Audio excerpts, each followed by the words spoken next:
Hola, bienvenidos amigos. Como todos los días, les estoy dando la bienvenida al proyecto Vive tu vida con interioridad. Hoy vamos a continuar hablando sobre el tema de la espiritualidad profunda, el misterio maravilloso de lo que significa vivir la vida interiormente. Estoy relacionando un poco la vida espiritual tomándome de las diversas versiones que hay de la espiritualidad. Versiones de Egipto, versiones de Mesopotamia, de Sumeria, de Babilonia, los diferentes versiones, aspectos para entender la espiritualidad. Porque la espiritualidad en sí es una sola. El respirar es uno solo. El cuerpo, como está genéticamente constituido, nuestro cuerpo es uno solo. O sea, es una manera. La vida está compuesta de una sola manera. Este es el planeta de la vida. Luego, la vida espiritual es una sola. Lo que pasa es que hay diferentes versiones, hay diferentes maneras de llegar.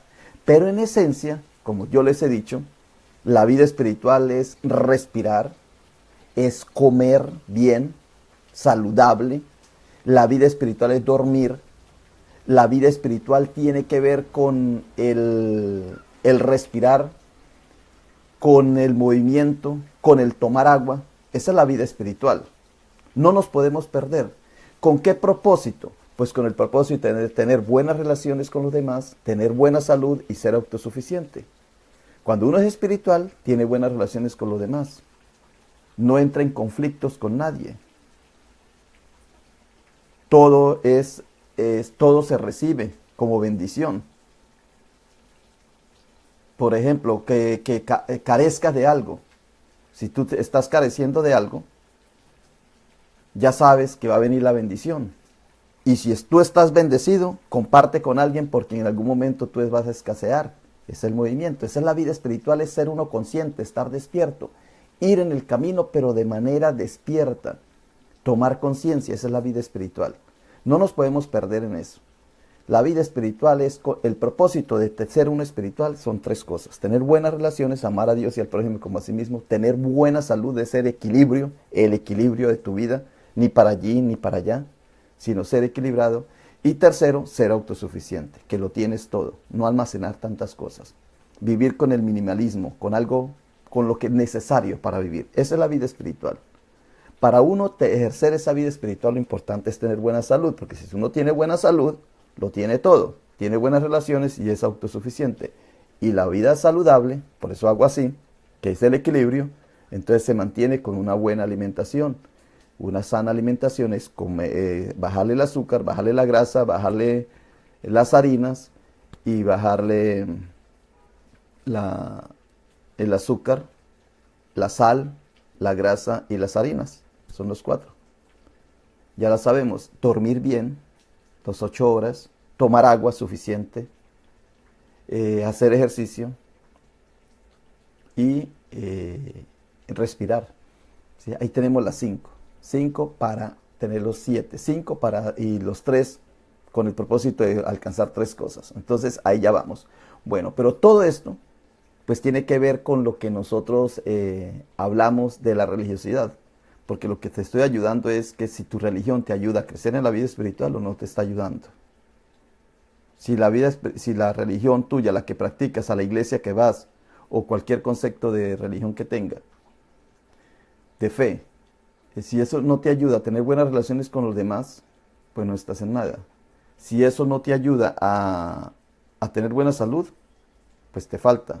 Y si eso lo que te busca es a tener más prosperidad, más prosperidad, más prosperidad, pues no te está ayudando. Porque es que la prosperidad la toman en el tener, en el poseer cosas. Es malo, esa corriente no es buena. Porque al contrario, yo lo que estoy predicando o lo que estoy hablando es lo contrario, que es tener menos. Rico no es aquel que necesita más para vivir, sino que aquel que vive con lo necesario. Ese es el rico, que vive con lo necesario para vivir, con lo menos para vivir. El que menos necesita, ese es más rico. Y esa es una cuestión de toma de conciencia. Ilumina tu camino, viaja este camino ligero de equipaje. Desnudo nací, desnudo me iré. Y entonces, mientras está aquí, entonces vas a cargar maleta, vas a cargar con un peso, ¿qué vas a hacer aquí? Si desnudo nací, desnudo me voy, pues desnudo viviré, porque es la ley de la vida. Muy bien.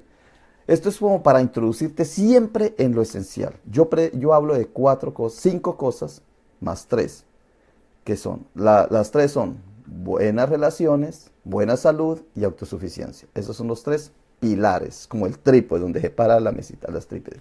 Para tener buena salud, pues se necesita 5 cosas. Y con eso me ayuda a tener buenas relaciones y ser autosuficiente. ¿Por qué? Porque si yo duermo bien, como bien, con esas 4, porque también la comida, recuerda que son 4 cositas: bajarle la sal, bajarle el azúcar, bajarle la grasa, bajarle las harinas, comer, tomar agua alcalina, agua buena, respirar, el ejercicio de respiración, que es lo más importante. Neuma viene de ahí, aire, espíritu, espiritualidad, y moverte, hacer ejercicio.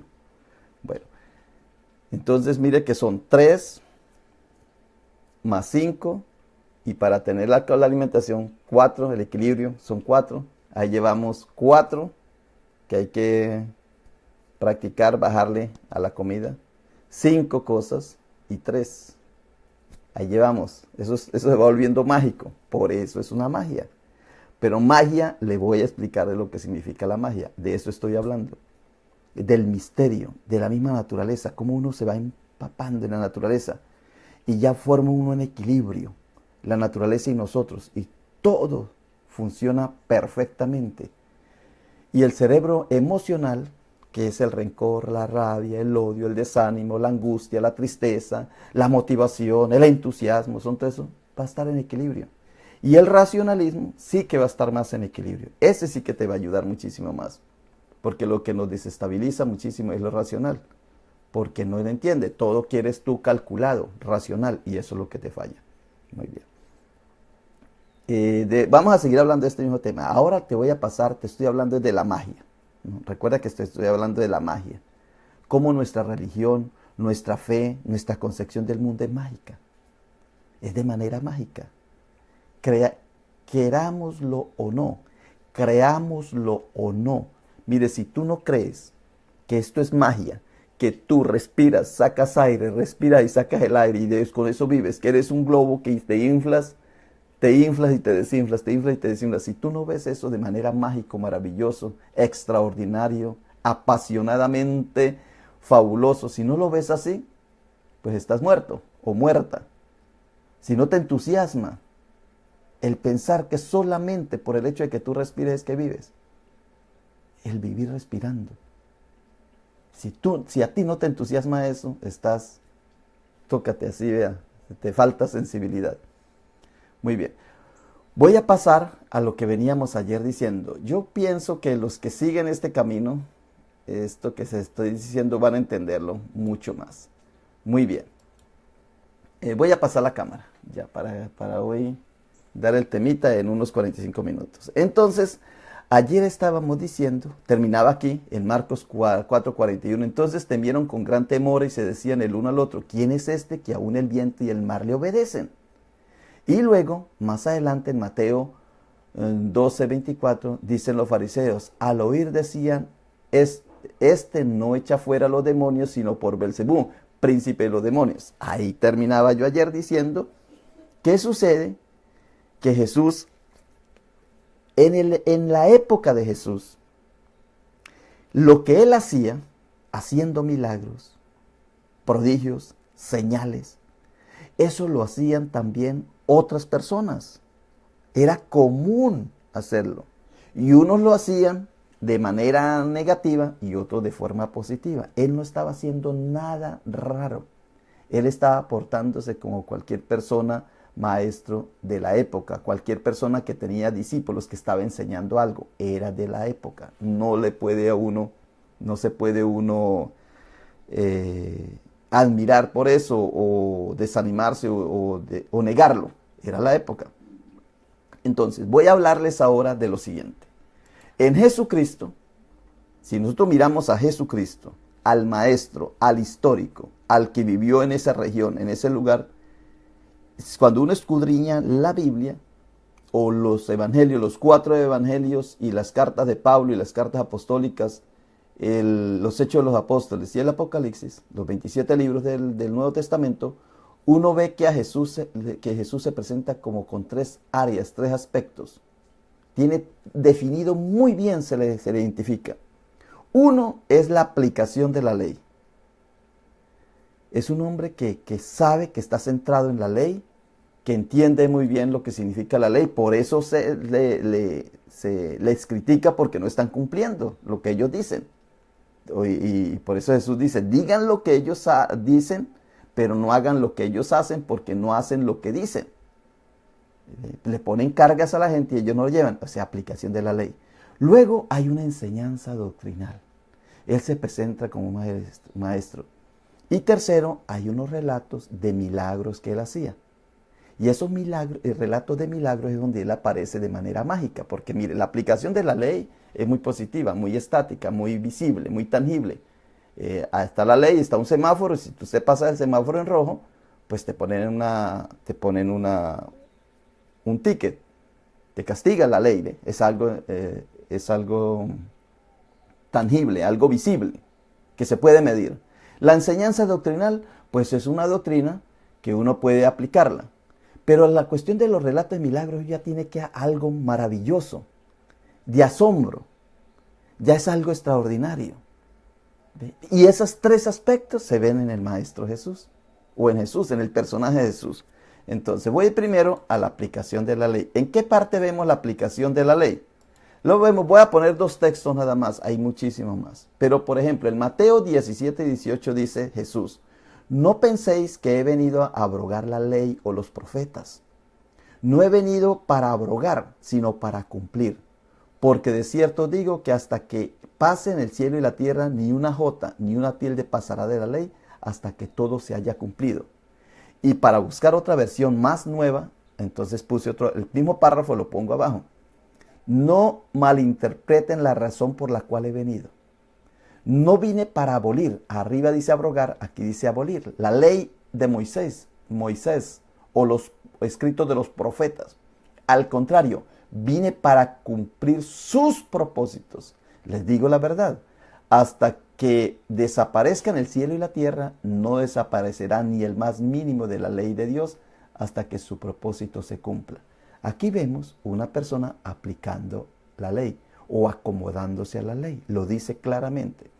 Y en otro pasaje, este es el de Mateo 17, el Mateo 5, 17, y en este otro de Romanos 10, 4 dice, Pablo, ya es Pablo, dice, porque el fin de la ley es Cristo, para justicia a todo aquel que cree. Y en Lucas 24, 44, les dijo Jesús, estas son las palabras que os hablé, estando aún con vosotros, que era necesario que se cumpliese todo lo que está escrito en mí, en la ley de Moisés, en los profetas y en los salmos. ¿Ve? Lo vemos claramente. Está muy especificado que Jesús vino a cumplir la ley, no vino a abolirla, no vino a quitarla. Y luego en Pablo, cuando miramos a Pablo en Romanos capítulo 2, vemos claramente cómo Pablo, ese personaje maravilloso que también se presenta en la Biblia y que un día lo vamos a meternos por el lado de él para entender nuestra espiritualidad, la vida espiritual, el camino espiritual, dice que los judíos se salvan cumpliendo la ley y los gentiles se salvan cumpliendo la ley. Lo que pasa es que ahora la salvación es porque la ley está escrita en el corazón. Ahí lo dice claramente. Entonces, ¿sí ve que es por la ley? Muy bien. Ahora, con respecto a la enseñanza doctrinal, voy a poner 2 pasajes también de la Biblia. En Mateo 7, 13, 14 dice, entrad por la puerta estrecha. Esto es una doctrina. Porque ancha es la puerta y espacioso el camino que lleva a la perdición. Y muchos son los que entran por ella, porque estrecha es la puerta y angosto el camino que lleva a la vida. Y pocos son los que la hallan. Este es un camino doctrinal. Esto es una enseñanza doctrinal. Y la otra enseñanza la vemos en Juan 13, 15. Hay muchas, pero pongo estas nomás para animarte a ver en Jesús esos tres aspectos. Para ver el de la ley, el de la doctrina y el mago, la magia. No te asustes. Juan 13, 15 dice, vosotros me llamáis maestro y señor, y decís bien porque lo soy. ¿Ve? Era un maestro, era un enseñador de doctrina. Pues si yo, el Señor y el Maestro, he lavado vuestros pies, vosotros también debéis lavar los pies los unos a los otros, porque ejemplo os he dado para que como yo os he hecho, vosotros también hagáis. Maestro es el modelo, es el que tiene seguidores. Y por eso uno tiene que seguir a alguien y alguien que lo sigue, es como una cadena. Ahí están los dos primeros aspectos. Pero ahora me voy a entrar en el más duro, el más difícil, pero el más hermoso, porque esa es la vida espiritual. Porque la ley para cumplir la ley no tiene que uno ser espiritual. Le toca ser uno es obediente. Para seguir una enseñanza, pues simplemente obediencia. Pero ahora para ver milagros, prodigios, señales, la magia, ahí sí tiene que uno profundizar un poco más. En tiempo de Jesús, como hoy día, habían muchos tipos de magia. Aquí puse dos, porque iba a escribir que en tiempo de Jesús habían dos clases de magia. Pero en realidad no son dos. Por eso después, es que yo escribo, reescribo, vuelvo y escribo. Tú no creas que yo estoy improvisando aquí. Soy espontáneo, pero no improvisador. Todo esto está fríamente calculado. Muy bien. En tiempo de Jesús, como hoy día, habían muchos tipos de magos y por lo tanto de magia. Yo iba a decir que dos, ¿por qué? Y por eso, gracias a Dios, pues me quedó ahí, porque ahora me acuerdo. ¿Por qué es que había escrito dos? Porque sucede que así como hoy día, por ejemplo, hay malos abogados y buenos abogados, buenos médicos y malos médicos, buenos pastores y malos pastores, pues así era en la época de Jesús. Habían dos clases. Unos que eran ficticios, como yo les dije ayer, como Simón el Mago. A Simón el Mago no lo acusaban por estar haciendo magia, porque los discípulos también hacían magia, también hacían curaciones. Pues él les dice, dame el Espíritu Santo para que yo también pueda hacer lo que ustedes hacen. ¿Ve? Es lo mismo, estaban haciendo lo mismo. Pero entonces ellos le dicen, no, es que tú eres falso porque tú quieres comprar esto y esto no se compra. Como en Colombia, que compran muchos títulos de profesionales en la universidad. Han acusado a ciertos profesionales que compraron el título, porque algunos rectores o personas importantes de la universidad venden los títulos. Pues sucede que aquí, yo digo Colombia porque soy de Colombia, entonces no digo México porque ahí me acusan, pero en Colombia, como yo dice, quienes han recibido así no es raro. Y no sé aquí en Estados Unidos si también se ve eso. Bueno. Pero entonces hay unos falsos y unos verdaderos. Los magos eran unos falsos y otros verdaderos. Había una magia que eran los hechiceros, que eran los embaucadores, los que se presentaban haciendo cosas. Eso había que eliminarlo y por eso quemaron esos libros. Pero había otra clase de magos que sí se quedaron. Los discípulos, Jesús, claro que sí. De dos clases, por eso había dicho dos clases. Pero en sí, habían muchos tipos de magos. Y voy a poner tres. Pero antes de hablar de esos tres que voy a hablar hoy, voy a decirte que esto sí que a mí me encanta, esta parte. Esta parte Voy a corregir acá porque no me gusta que aparezcan estas líneas. Mira que muchas cosas las hago aquí en el camino y me gusta para que tú veas que yo todo esto lo hago apasionadamente por ustedes. ¿Por qué quise hacer eso? Porque quería borrar unas rayitas que me estaban estorbando a mí. No puede ser que a ti no te estorben, pero a mí sí. Bueno, muy bien. Entonces, esto sí que me apasiona. Mire, estoy hablando de la magia, estoy hablando de los milagros. Recuerda, te presenté tres cosas. Lo hago rápido porque esto en una charla pues se puede ampliar. Cuando uno está en vivo o cuando le dedico un solo tiempo, pues se amplía. Pero yo lo quiero es, porque todo esto son pinceladas del cuadro, del maravilloso retrato o la escultura que uno está haciendo de todo esto. Pero, mire, estoy hablándole de tres cosas hoy. Una, que es que Jesús se presenta como un aplicador muy bien de la ley. Y lo vemos claramente, puse dos pasajes. Dos, que él apareció como un enseñador, como un maestro, como alguien que tenía una doctrina. Excelente. Y ahora, en la parte mágica, que es lo maravilloso, que es cuando el pastel uno lo ve hecho ahí, pero después que lo adornan, le ponen la cosa bien bonita y dice, oh, qué hermoso pastel. Y no se está dando uno cuenta que es lo mismo que el otro, que tiene lo mismo harina, huevos, azúcar y tal y la cosa. Bueno, muy bien, es parecido. Entonces la parte mágica es lo que asombra, lo que maravilla. Por ejemplo, la palabra milagro viene de mirare, que es admirar, asombrar, es sorprender y reír. Y traigo estos tres pasajes porque son muy típicos. El primero es el de Abraham y Sara, que ya eran muy ancianos. Eso está en Génesis 18. Eran muy ancianos y llegaron unas personas a visitarlos y como ellos fueron muy buenos huéspedes, anfitriones, o sea que los atendieron muy bien, ellos le anunciaron que Sara iba a tener hijos. Y sucede que Sara se rió, le dio risa. ¿Ve? Reír, mire aquí, asombrarse, reír. Y entonces le dice Dios, ajá, Sara. Es que parece un juego, por eso es mágico. Es que lo mágico es bueno, por eso dice alguien, no te tomes la vida tan en serio, que de todas maneras no vas a salir vivo de ella. Pongan atención a la frase.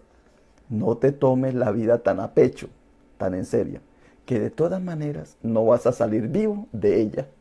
Pues sucede que esto es la parte mágica de la enseñanza y de la ley, pues eso es lo bonito. Por eso los gringos son aburridos. ¿Por qué? Porque ellos son amargados por la ley. En cambio nosotros los hispanos somos alegres, porque está la ley, pero le ponemos la magia a la ley. Y entonces nos reímos cuando nos equivocamos y no nos matamos como se matan los japoneses, que son tan serios que les falta calor humano. Mire, esta es la parte mágica. Por eso la magia es la hermosura de nosotros, es la sal, es la gracia. Vea, gracia, me salió la palabra gracia, que Dios también es gracia. Esto es bonito, esta enseñanza es maravillosa. Entonces, miren los tres pasajes. Sara se ríe. Y Jesús dice, ajá, ve a Abraham, Sara se está riendo. Y dice Sara, no me he reído, lo que pasa es que me dio miedo. ¿Ve? Lo que pasa es que me he asombrado, me he sorprendido. Mire, cómo intercalan ahí el hecho como para jugar con la misma palabra de milagro, la parte maravillosa. La otra que me gusta es esta foto, donde está Zacarías, está Isabel y está María. Zacarías era sacerdote, eso ya está en el Nuevo Testamento, está en Lucas, capítulo 1. Ahí está, muy bonito. Es que esto es maravilloso, esto es mágico. El Evangelio es mágico cuando uno lo lee. Y entonces Zacarías, aquí ya no es Sara, aquí ya es Zacarías, que dudó, que tuvo dificultades y entonces quedó mudo. Él era sacerdote de Madián. Elizabeth o Isabel, en las Biblias católicas se dice Isabel, Elizabeth en las Biblias evangélicas. Ella era de la tribu de Aarón, o sea, venía de la descendencia de Aarón, era sacerdotal, era mágico todo, muy bonito, hermoso. Y entonces,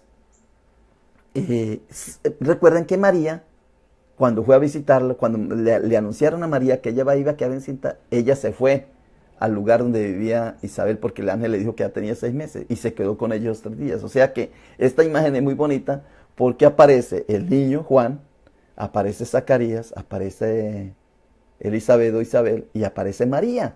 ¿Ve? Por eso la quise poner. Hay muchas formas de presentarlo, pero eran los 3 que estaban ahí, podía haber mucha más gente. Pero cómo se maravillan de ver. Y ahí es donde recuperó la voz el pobre Zacarías, que se había quedado mudo. Y él escribió en una tablilla que se llamará Juan. Muy bien, todo es mágico, maravilloso, extraordinario. ¿Por qué? Porque Elizabeth también era estéril.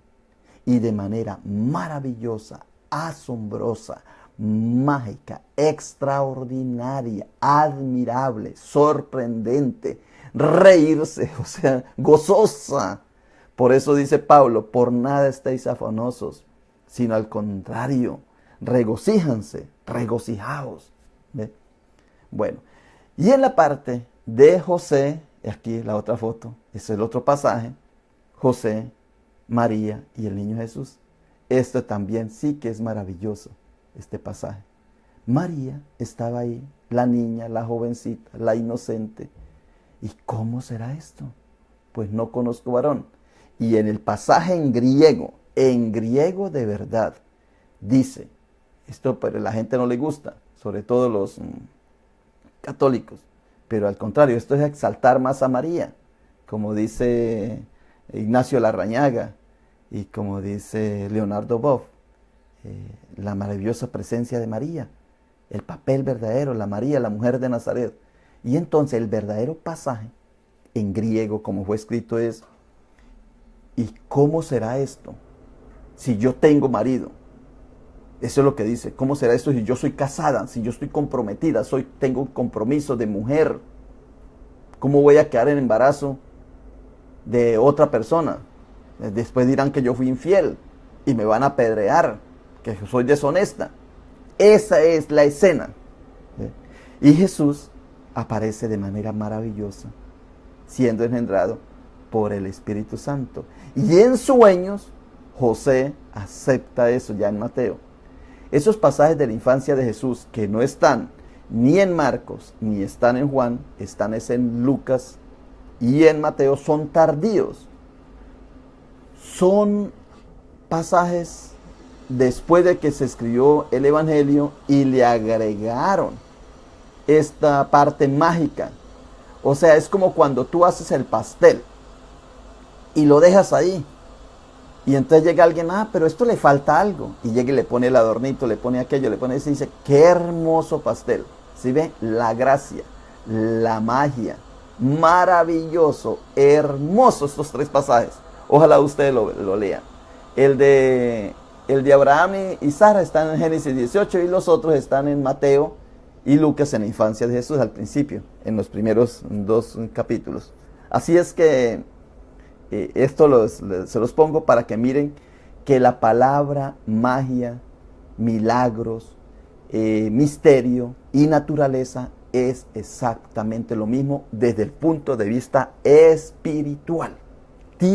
Son exactos, no se confunden. Y mire que hasta reírse y asombrarse viene de la palabra milagros. ¿Ve? Tiene la misma raíz. Muy bien, ya les puse este ejemplo, ahora voy a seguir.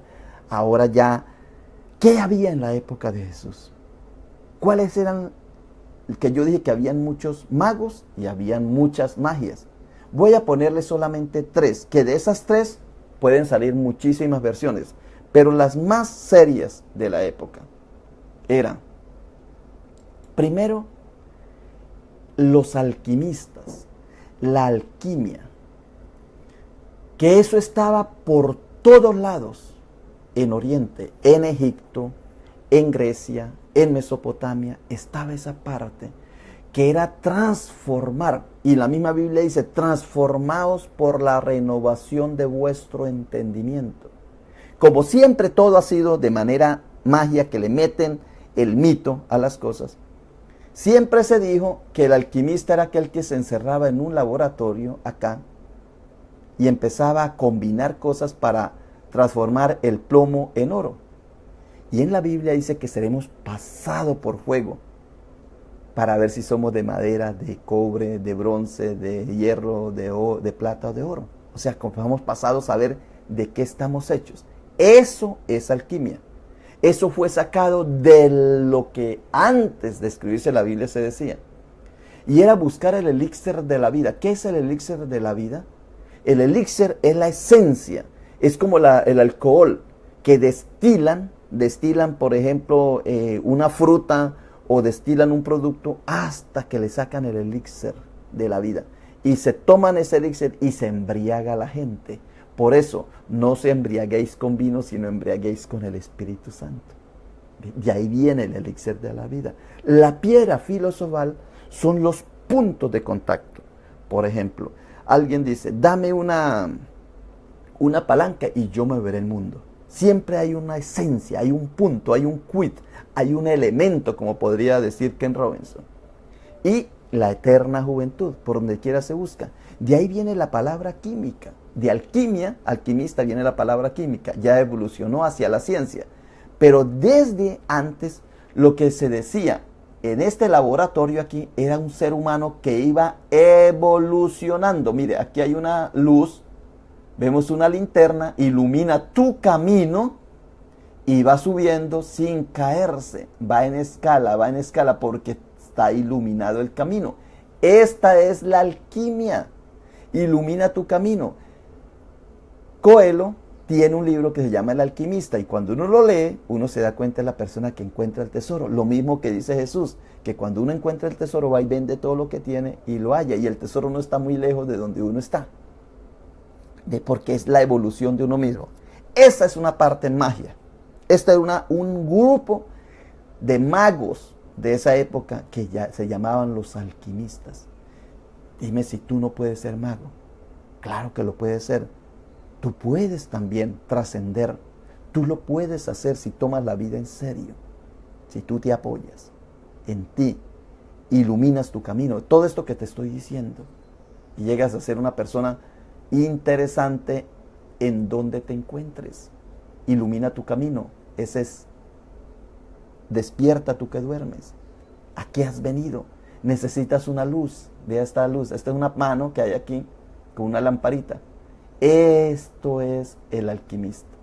Podríamos profundizar mucho más, pero tengo que seguir adelante. El otro grupo era el druismo. Druda. ¿Esto qué era? Eran sacerdotes celtas. Ya era la edad, ya había pasado la edad de bronce, estaban en la edad de hierro, ya había pasado la edad de piedra. Los sacerdotes celtas practicaban el druismo, se dedicaban a las plantas y su curación.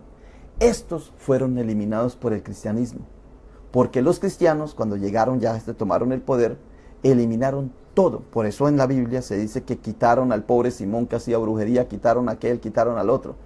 Pero eran personas importantes. El druidismo era una corriente importantísima porque era lo que hoy día son los químicos que se sacan de las plantas naturales, como las dos clases de medicina, la heliopatía, que es los químicos que hacen sintéticos, y los homeópatas, la homeopatía, que son sacados de la química, de la que llamamos medicina alternativa. Mire, hoy día nos asombramos con eso. Ay, hay otra medicina, mire, hay otra clase. Y eso ya viene de los druidas, que eran personas antiquísimas que ya hablaban de eso, pero fueron eliminados por conveniencia política y estatus y tal y la cosa. Mire, ellos ya tenían una cruz. Mire, esta se llama la cruz de los celtas. Mire, es una cruz que alrededor tiene el mundo. Norte, sur, este y oeste. ¿Ve? Y tiene el círculo de la tierra, que la tierra es redonda. ¿Ve? O cíclico. Mire cómo ellos ya tenían esa imagen. Astrología, astronomía. Y vivían en ese mundo. Este es otro grupo que ojalá tú profundices. Este era otro grupo de magia, de magos, los druidas, el druidismo. Ahora vamos a ver la tercera. Que todo esto estaba en la época de Jesús. Todo esto se veía a los alrededores, la gente lo conocía. Ahora el chamanismo. Ahorita llaman chamanes a los indígenas de aquí de América. Les pusieron ese nombre. Pero el chamanismo viene de las regiones de Asia Menor, de Mongolia y de Siberia. Eran médicos, sabios y magos. Chamán significa el que sabe. Y ese conocimiento médico, sabio, mágico, transmitiendo por todos lados. Entonces, estos tres, el alquimia, el druidismo y el chamanismo, el alquimismo, el chamanismo y el druidismo, eran tres. Puse tres porque de ahí se derivan casi todos. Mañana puedo profundizarles un poco. Pero les quiero decir que de esta manera está en la Biblia cuando dice, Mateo 2:1-2 dice, cuando Jesús nació en Belén de Judea en días del rey Herodes, vinieron del oriente a Jerusalén unos magos. ¿De dónde venían? ¿Eran alquimistas? ¿Eran chamanes? ¿Eran druidistas? ¿De dónde? ¿Quiénes eran? De Oriente. ¿Persas? Porque todo hacían una combinación. Vinieron. Y lo maravilloso es que vienen buscando dónde está el rey de los judíos que ha nacido. Porque una estrella nos ha guiado. Una estrella. Eran astrólogos, astrónomos, la estrella maravillosa, que no se nos puede perder jamás. Dicen por ahí que unos nacen con estrella y otros nacen estrellados. Pero eso es mentiras, porque todos podemos tener nuestra estrella. Muy bien. Pero no nos debe dar miedo que vinieron unos magos del oriente. ¿Quiénes eran? Eso lo vamos a profundizar más. No se puede saber exactamente, pero sí sabemos por qué trajeron, quiénes usaban la mirra, quiénes usaban el oro, quiénes usaban el incienso, cómo lo usaban. Eso sí lo podemos profundizar. Muy bien. Y para terminar en el día de hoy, yo digo terminar, pero puede ser que todavía no lo haga. Pero voy a poner esto. Sí, ya lo voy a hacer porque tengo que hacer una conclusión ya aquí, porque si no, no quiero saltarme porque los perdería. Entonces, en Mateo 13, 10, 13 dice: entonces acercándose los discípulos le dijeron: ¿por qué las hablas por parábolas? Él respondiendo le dijo: porque a vosotros os he dado saber los misterios. Si yo estuviera predicando, entonces le digo a la gente: digan misterios, diga maya, diga naturaleza, diga. Así es cuando uno predica, porque uno le dice a la gente: diga para que se te quede. Pero como aquí estamos en una enseñanza, pero métate esto en la cabeza. Este pasaje maravilloso dice: porque a vosotros os he dado saber los misterios. ¿Ve? La magia, los misterios, la magia, los milagros, el conocimiento, el saber, el entendimiento del reino de los cielos. Mas a ellos no les he dado, porque a cualquiera que tiene se le dará y tendrá más, pero al que no tiene, aún lo que tiene le será quitado. Por eso les hablo en parábolas. ¿Para qué? O porque viendo no ven, oyendo no oyen ni entienden. Ver, oír y entender. Claves importantes de la magia. Muy bien. Pues hoy les quería hablar de este tema. Que les he hablado que la vida espiritual es mágica. Es magia, es maravillosa la vida espiritual. Es asombrosa. Es emocionante, apasionante la vida espiritual, que se relaciona con la magia. Entonces, cuando uno ve la vida, primero como una ley, la ley es seca, la ley le falta algo. Cuando uno la ve como una enseñanza, aprender, qué maluquito, no es tan bueno. Pero cuando a esa ley y a esa enseñanza le ponen la magia, es atractivo, maravilloso, hermoso. Esa es la parte mágica que yo les quiero decir, que es la vida espiritual. La vida espiritual es la magia de tu ser. Tú andas, tener que trabajar hoy. Ponle espíritu, ponle ganas, ponle entusiasmo. Ay, sí, qué bueno, ve. Ponle espíritu. Apasionate.